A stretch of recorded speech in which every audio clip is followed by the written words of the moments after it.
है कि हमारा जो तालीमी निज़ाम है और इसकी कंटिन्यूटी और इसमें जो ब्रेक्स ख़ास तौर पे छुट्टियां आ रही हैं, मोस्ट प्रॉब्ली मेरा कंसर्न समर वेकेशंस और विंटर वेकेशंस के साथ ना पड़ेगा कि आपको ये किस तरह का निज़ाम चाहिए आपको, या आप किस तरह के निज़ाम को फॉलो कर रहे हैं। आप देखें कि 3 मंथ्स आपके समर वेकेशंस आ रहे हैं और उसके बाद आपने एक्सटेंसिव किस्म की जो है वो ये विंटर वेकेशंस 1 मंथ की अप्रॉक्सीमेटली ले ली है। ये एक बहुत बड़ा सवाल है।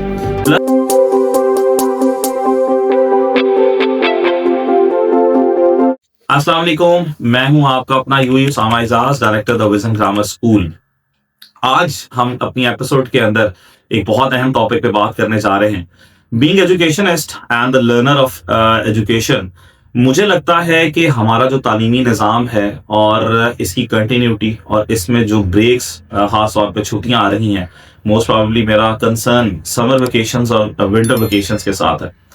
देखें, मेरे तमाम सुनने वाले जिसमें पॉलिसी मेकर्स भी हो सकते हैं, गवर्नमेंट ऑफिशियल्स भी हो सकते हैं, टीचर्स भी हैं, पेरेंट्स भी हैं, स्टूडेंट्स भी हैं। आप सबको इस चीज़ को बहुत बहुत ध्यान से और बहुत कंसर्न होकर लेना पड़ेगा कि आपको ये किस तरह का निज़ाम चाहिए आपको, या आप किस तरह के निज़ाम को फॉलो कर रहे हैं।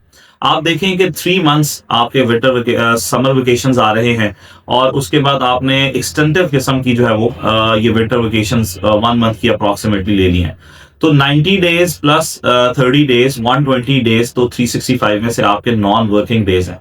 अब आप मुझे बताएं कि तमाम स्टूडेंट्स जो कि घरों में हैं, जो बाहर भी जा रहे हैं, बाकी एक्टिविटीज कर रहे हैं, उनके पास प्रोडक्टिव क्या है जब they are not in the institutions.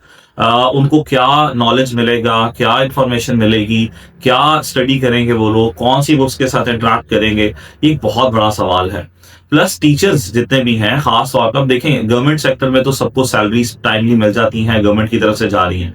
But आप ये देखें कि government if they are paying the public servants, तो उसकी प्रोडक्टिविटी क्या है। Their task is to teach the students. Private sector में तो बहुत ज्यादा टफ सिचुएशन है, जिसमें 5 से 10% बड़े जो स्कूल्स हैं वहां पर तो चाहे रेवेन्यू जनरेट हो जाता है, they can afford the salaries. But बहुत सारे हमारे स्कूल्स हैं जिनके अंदर रेंट जो है वो बिल्डिंग्स का, टीचर की सैलरीज, उसको टाइमली देना, बिकॉज समर वेकेशंस या विंटर वेकेशंस पे टाइमली फीस का रिकवर होना पॉसिबल ही नहीं है। तो आपको देखना है कि अब आपके पास कितने लॉसेस हो रहे हैं। बच्चा इंस्टीट्यूशंस में नहीं है, teachers they are not working. देखें, चीज वर्किंग ही नहीं कर रही तो उसकी प्रोडक्टिविटी कितनी होती जाएगी। प्लस आपके पास जो आगे इन बच्चों ने जाना है वो किस तरह से परफॉर्म कर रहे होंगे, और फिर आपके जो सिस्टम के अंदर पैसे का फ्लो है वो कितना ज्यादा जो है वो रिस्ट्रिक्टेड हो जाता है, लिमिटेड हो जाता है। ये सारे कंसर्न्स मेरा ख्याल है कि हमारी गवर्नमेंट को, पॉलिसी मेकर्स को इस पर बहुत रीथिंक करना पड़ेगा। मैं तो हैरान होता हूं कि अभी विंटर वेकेशंस पर हमारा मेट्रोलॉजी डिपार्टमेंट इतना एडवांस हो चुका है।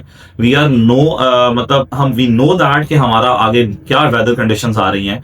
तो वाई आपने 20th को इतनी अर्ली जो है वो विंटर ब्रेक दे दिया। ठीक है, आपने अगर न्यू ईयर, क्रिसमस या माइनॉरिटीज को देखते हुए अगर आपने वो ऑफ करना भी था तो आप उसका प्लान करते। आपने 12th तक उसको अनाउंस किया एंड देन आपने एक ऐसा पोल करवाया जो सोशल मीडिया के ऊपर है, जिसमें यू आर नॉट अवेयर कि उसमें कितने परसेंट जो है वो सही लीगल तरीके से वहां पर पोलिंग हुई है।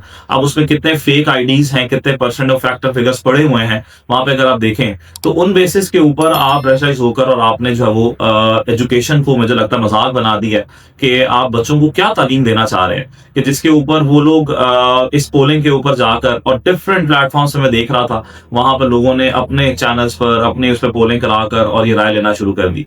तो आप हमारे बच्चों को, हमारे इस यूथ को क्या पैगाम दे रहे हैं कि आप तालीम को इस तरह से खिलवाड़ बनाते जाएंगे कि वो किस तरह से आगे मूव ऑन करेंगे। दुनिया में इतनी इंटेंस कंडीशंस होती हैं, जिन कौमों ने आगे बढ़ना होता है और अपने आप को बिल्ड करना होता है, मेरा ख्याल है कि ये उनकी पॉलिसीज इस तरह की नहीं हो सकती।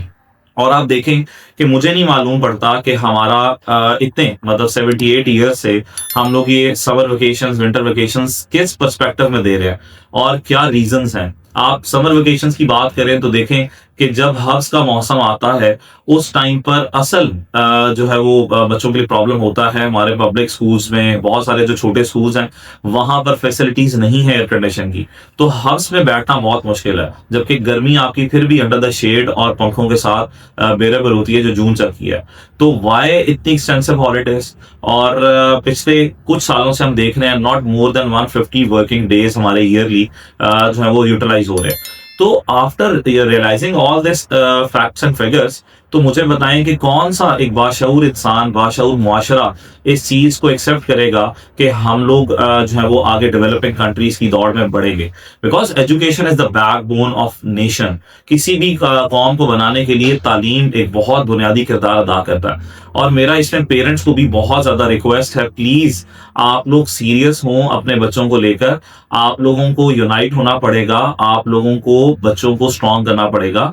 इवन हम लोग अभी बहुत ज्यादा ओल्ड एरा के नहीं हैं। हम लोग अपने इंटेंस वेदर्स के अंदर स्कूल जाते थे, लेगिंग पहना करते थे, शॉर्ट्स में जाया करते थे, हम लोग जैकेट्स वेयर करते थे, यूनिफॉर्म के अंदर इस तरह ब्लेजर्स होते थे, हम लोग जाते थे।